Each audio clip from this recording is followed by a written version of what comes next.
उनकी सरकार के खिलाफ खूब विरोध प्रदर्शन हो रहे हैं।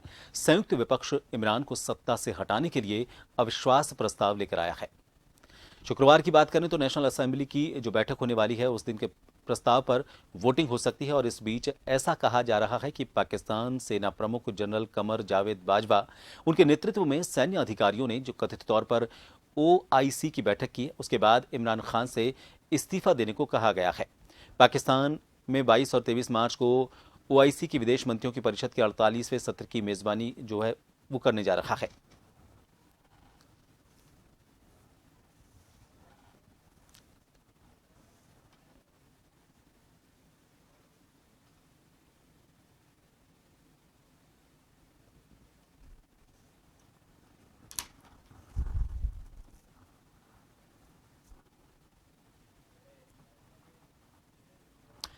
और इस खास विषय को लेकर बात करेंगे। हमारे साथ दिल्ली से दिल्ली यूनिवर्सिटी के assistant professor doctor Ajit Kumar हमसे लाइव जुड़ गए हैं। आप विदेश मामलों के जानकार हैं, काफ़ी अच्छी पकड़ इस विषय पर रखते हैं। डॉक्टर साहब, पाकिस्तान हमारा पड़ोसी मुल्क है, कई तरह के रिश्ते हमारे उसके साथ हैं, जिनमें अगर हम बात करें व्यापारिक रिश्ते भी हैं और पड़ोसी होने के नाते वहाँ कुछ भी अगर होता है तो भारत की राजनीति पर इसका एक बड़ा असर होता है। फिलहाल जो कुछ भी चल रहा है ऐसा लग रहा है कि रिपीट हो रहा है, क्योंकि हमेशा उसका एक इतिहास रहा है। वहाँ पर सेना हमेशा तख्ता पलट के लिए कोशिशें करती है और वो उसमें कामयाब भी होती है। फिलहाल भी ऐसे ही हालात नजर आ रहे हैं। अगर ऐसा कुछ होता है या नहीं होता, या फिलहाल वर्तमान हालात की बात करें तो क्या भारत पर इसका असर हो सकता है? जी, जी सुन पा रहे हैं? जी।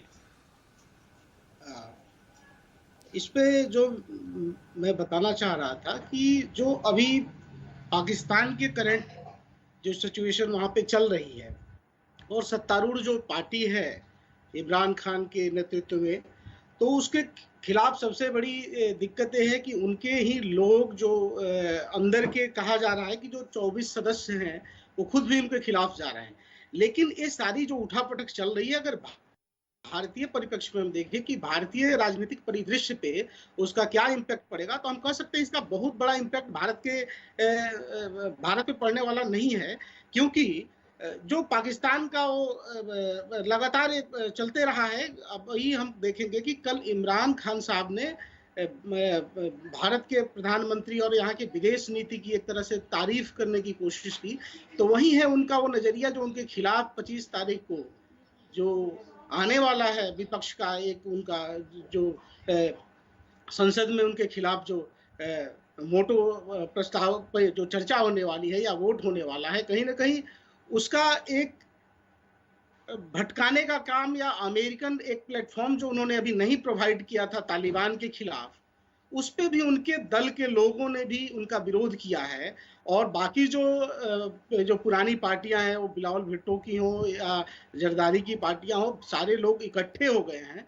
तो कहीं ना कहीं उस दिशा से पाकिस्तान के लोगों को ये दिखाने का कोशिश करना कि जो भारत की विदेश नीति है, उस विदेश नीति को ही हम कहीं ना कहीं हम भी प्रमोट करने की कोशिश कर रहे हैं, इसलिए हमारा विरोध नहीं होना चाहिए। और ये उनकी एक चाल है, क्योंकि वो आए थे एक बड़े ही नई तरह की राजनीति शुरू करने के लिए पाकिस्तान के परिप्रेक्ष्य में देखें तो, लेकिन उनकी जो अभी हमने देखा कि एक समय के बाद वो फिर वो पुराने ढर्रे पे चल रहे हैं, लेकिन वहां की उठापटक का हमारे भारतीय परिप्रेक्ष्य में कोई ज्यादा प्रभाव नहीं है। और हमारे विदेश जो सचिव हैं उन्होंने इस पे ये बात कही भी है, अभी कल का उनका स्टेटमेंट जो आया है शाम का। तो मैं नहीं मानता कि कोई बड़ा प्रभाव भारतीय परिप्रेक्ष्य में पड़ेगा। हाँ, पाकिस्तान पे उसका पड़ सकता है कि वहां पे एक नई तरह का, या फिर नवाज शरीफ के पार्टी जो है उनके भाई छोटे भाई सत्ता में आ जाए। तो रजीत, लेकिन भारत और पाकिस्तान के रिश्ते उनको बेहतर करने की भारत की तरफ से भी कोशिश की जाती रही है और जो भी प्रधानमंत्री वहां पर पाकिस्तान में रहे हैं उनके साथ हम ये कोशिश करते हैं कि रिश्तों को सामान्य किया जाए।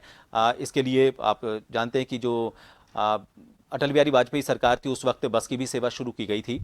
तो अब जो हालात हैं उससे इन रिश्तों को बेहतर करने की तरफ बढ़ते हुए जो कदम है, क्या आपको लगता है कि उन कदमों में थोड़ा सा एक हर्डल आएगा, कुछ बैरिकेड्स बीच में आ सकते हैं, उसमें एक हमारी जो कोशिशें हैं रिश्ते सामान्य करने की उनमें, या उधर से कोई कोशिश अगर होती हैं तो उनमें भी एक बड़ा व्यवधान हो सकता है इन हालात से?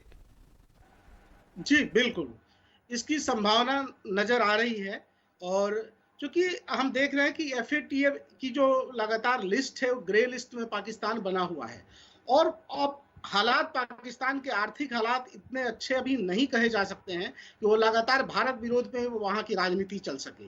तो कहीं न कहीं उसको अब अपनी इकोनॉमिक कंडीशन ठीक करने पे ध्यान देना होगा और जो वहाँ सत्तारूढ़ लोग भारत विरोध में सत्ता को प्राप्त करते थे, अब कहीं न कहीं पाकिस्तान की जनता भी ये समझ रही है कि भारत विरोध में सत्ता में बैठा के पाकिस्तान कंगाल हो गया। उसको अपनी नीतियों को देखना पड़ेगा, अपनी आर्थिक नीतियों को रिवाइज करना पड़ेगा, तब जाके पाकिस्तान का हम देखेंगे कि एक नई तरह से रिवाइव हो सकता है।